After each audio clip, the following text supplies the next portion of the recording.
So, let's see. Virgo. So, kamusta kayo dyan mga Virgo natin? No? So, let's see.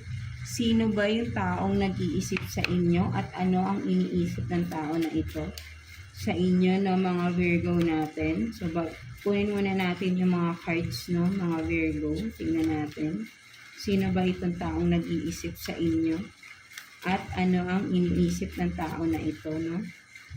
So, let's see. So, meron tayong braids, no? So, maybe this person is mahilig kung babae man, no? Siguro kung babae ay mahilig nakapirintas ang kanyang mga buhok, no? Something like that. Or, pwede rin sabihin natin na kung kayo tong mahilig magtirintas, no? So, maybe this is your reading, no? Mga Virgo natin, no? So, let's see. Tingnan pa natin, no? What else?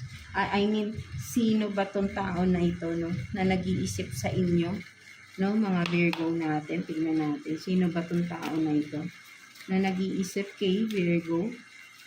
See, kuha tayo dito ng 2 cards for Virgo.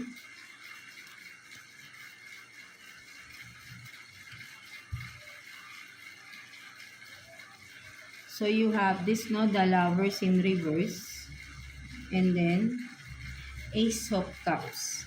No, so, ang nakikita ko rito ng mga Virgo natin, itong tao na ito, no, sabihin natin na, ito yung, ang nakikita ko rito is someone na, kakonect mo tong tao na ito, no, person mo mismo, no, with the Lovers in reverse, and ang nakikita ko parang may conflict kayong dalawa, that's why, no, so this person is thinking of you, no, maybe wala kayong pag-uusap ng tao na ito ngayon, Virgo, or malayo kayo sa isa't isa, pwede rin ganon, no, and this person, nakikita ko kasi dito is, ano to no, karelasyon mo tong tao na ito, no, this person, no, or tingnan natin, no? But ang mas nakikita ko rito is karelasyon mo siya sa ngayon, no?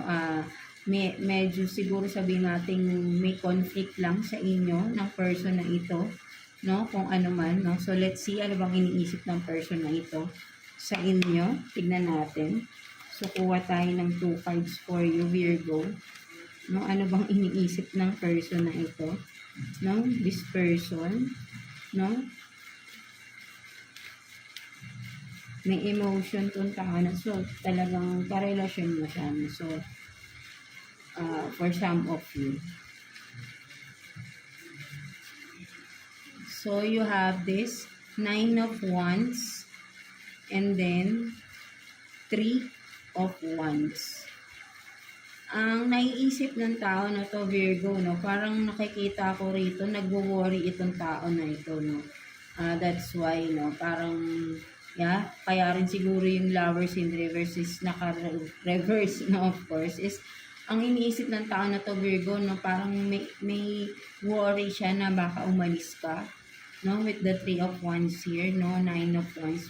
Parang nakikita niya, no, parang nakikita ko rito is nararamdaman niya na parang aalis ka, no, or ano ba, may paglayo ka bang gagawin for some of you, Virgo, no, so nalulungkot yung tao na ito, that's why, no, iniisip ka niya, no? Naiisip niya yung pag-alis mo. Maybe for some of you, baka nagtatrabaho kayo sa ibang bansa and ngayon, no, OFW kayo, no, for some of you, baka pabalik na kayo sa work ninyo, no, so nalulungkot lang yung person niyo kasi nga lalayo ka, no, aalis ka, no, so for some of you, or maybe for some of you, literal is parang may nararamdaman yung person yun na parang lumalayo ka sa kanya.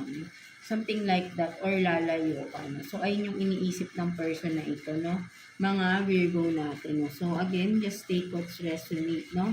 Mga Virgo, no? So, ayun lang man yung nakikita natin na iniisip ng person na ito, no? So,